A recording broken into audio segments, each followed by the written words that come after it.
Justin Rose's WGC win in China over the weekend was the perfect way to overcome a frustrating season. Off the course, 2017 has been a year to remember for the Englishman, though. The reigning Olympic champion was awarded an MBE, and prior to flying out to compete in Shanghai, he was at Buckingham Palace to receive his award from Prince William, the Duke of Cambridge. To be awarded an MBE was something very, very special because, you know, obviously as a golfer, if you shoot the lowest score, guess what? You win a trophy or a medal.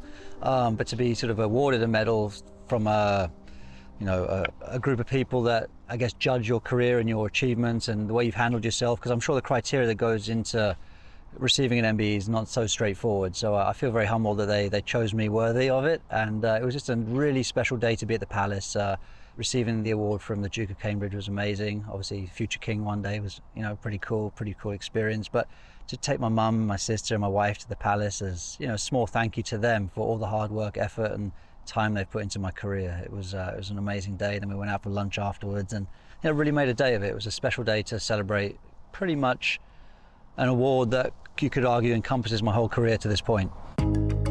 This season has been a testing one for Justin. A bright start saw him arrive at the Masters in good form.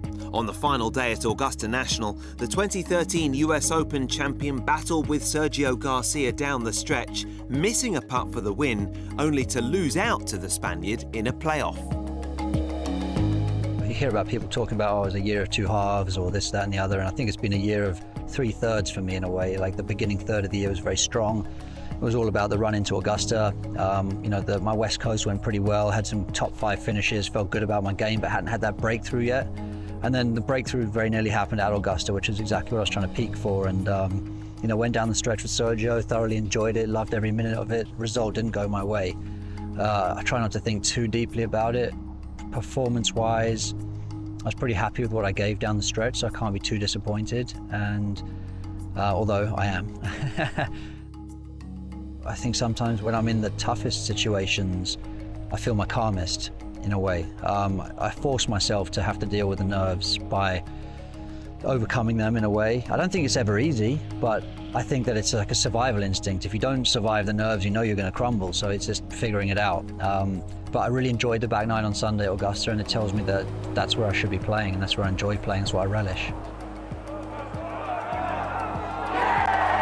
Henrik Stenson put it in perspective for me. You know, a couple breaks went Sergio's way on the back nine, for sure, and that's the way golf goes. And you know, Henrik reminded me of exactly the same thing in Rio. A couple breaks went my way. I was in a bush on 12, hit on the green out the bush. On 13, I hooked it across the fairway. You know, scrambled through some rough and ended up in a good lie. So, you know, you have moments like that when you win. And I'm not saying Sergio had those moments necessarily, but sometimes the margins are so small between winning and losing, and that's why I choose to look at it that way rather than critique my performance too much. After losing out at the Masters, Rose tried his hardest to look forward and not back.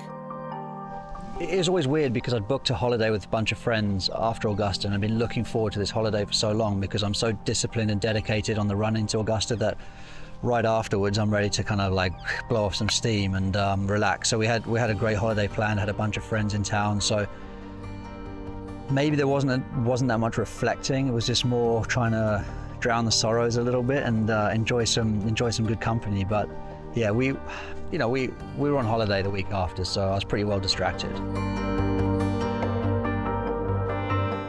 The summer was maybe a bit of a reaction to that. I don't know. I didn't think it was, but clearly it could have been. Didn't really play well again until the FedEx Cup, and then had a strong FedEx Cups finish. So hopefully that's the catalyst now to having a strong rest of the year and carrying some momentum through into 2018 and having another breakthrough year.